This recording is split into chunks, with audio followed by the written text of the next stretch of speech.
The darkness in Latin. Nominative case, subject noun, Tenebrae.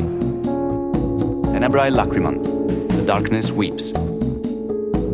Genitive case, possessive, Tenebrārum, Taurus Tenebrārum, bull of the darkness, or the darkness is bull.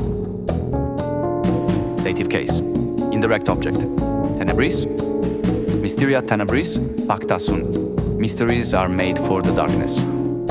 Accusative case, direct object, Tenebrās, Agricola Tenebrās, Timet. The farmer fears the darkness.